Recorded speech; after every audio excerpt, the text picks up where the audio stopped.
1947 में भारत ने आज़ादी हासिल की, लेकिन मुल्क की तकसीम के नतीजे में हिंदू और मुसलमान के दरमियान मजहबी टेंशन पैदा हुई। तकसीम के दौरान लाखों लोग अपने घरों और वतन से बेदखल हुए, हजारों अफराद हलाक हुए और शहरों और देहातों में तबाही और खौफ का माहौल कायम हो गया। महात्मा गांधी जो आज़ादी की जद्दोजहद के दौरान कौम के लिए अमन, अदम तशद्दुद और इत्तेहाद का पैगाम देते रहे, इस बहरान के दौरान भी अपने उसूलों पर कायम रहे। गांधी का ख्याल था कि हर इंसान, चाहे मजहबी या नस्ली फ़र्क हो, बराबरी और एहतराम का हक रखता है। वो अवाम को रवादारी और एक दूसरे के साथ ताउन की तलकीन करते थे, लेकिन कुछ कौम परस्त और सख्त मजहबी ग्रुप जो सियासी और समाजी ताकत पर कब्जा चाहते थे, को ये महसूस हुआ कि गांधी की पॉलिसियां हिंदू कौम के मफादात के लिए काफ़ी नहीं है।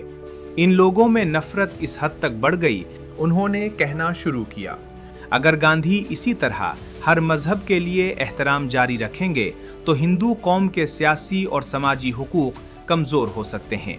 इसी सोच के नतीजे में गांधी मुखालिफ ग्रुपों में जज्बाती शिद्दत पैदा हुई, जो बाद में कत्ल की मंसूबाबंदी की शक्ल इख्तियार कर गई। 30 जनवरी 1948 की सुबह नई दिल्ली में महात्मा गांधी एक दुआ के इजलास के लिए जा रहे थे। वो आम लोगों में अपने अवामी लिबास में अमन और आजिज़ी के साथ लोगों से मिलते और उन्हें दुआ और तलकीन के लिए आगे ले जाते। इस वक्त नई दिल्ली में सूरज की नर्म रोशनी शहर के घरों, गलियों और दरवाज़ों पर फैली हुई थी और लोगों में खामोश अकीदत का माहौल कायम था। करोड़ों लोग उनके करीब पहुंचने के लिए जमा हुए।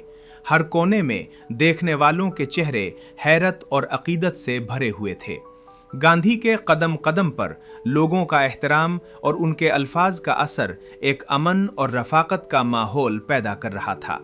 लेकिन इस माहौल में कुछ लोग भी मौजूद थे जो उनके अमन और इत्तेहाद के पैगाम को अपने नज़दीक ख़तरनाक और गैर ज़रूरी समझते थे। ये माहौल जैसे ही मुकम्मल अमन और अकीदत से भरा हुआ था, गोदुसी अपने मंसूबे के लिए सही लम्हा तलाश कर रहा था। वो लम्हा जो सिर्फ चंद सेकंड्स में तारीख बदल गया। कातिल का नाम नथुराम गोडुसी था, जो हिंदू कौम परस्त और सियासी सख्त रवैया रखने वाला शख्स था।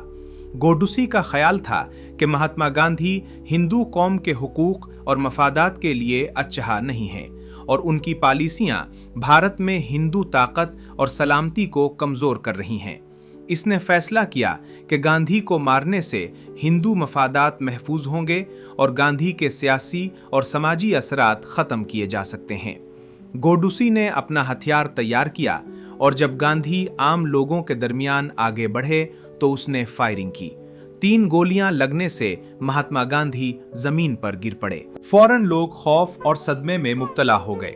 अवाम की आवाज चीखों में तब्दील हो गई और जगह पर खामोशी और सदमा छा गया। गोडसे को फौरी गिरफ्तार किया गया और अदालत में उसका केस समाअत के लिए पेश किया गया। आखिरकार अदालत ने उसे मौत की सजा दी, जो अमल में आई, ताकि कानून और इंसाफ का अमल मुकम्मल हो। महात्मा गांधी की मौत से भारत में गहरा सदमा और गम का माहौल पैदा हुआ। लोगों के चेहरे रंज और हैरत से भर गए। कई लोग चीखें मार रहे थे। देहातों और शहरों में खौफ का माहौल छा गया। मजहबी दबाव कुछ जगहों पर बढ़ गया, लेकिन साथ ही गांधी का अमन और अदम तशद्दुद का पैगाम मजीद मजबूत हुआ।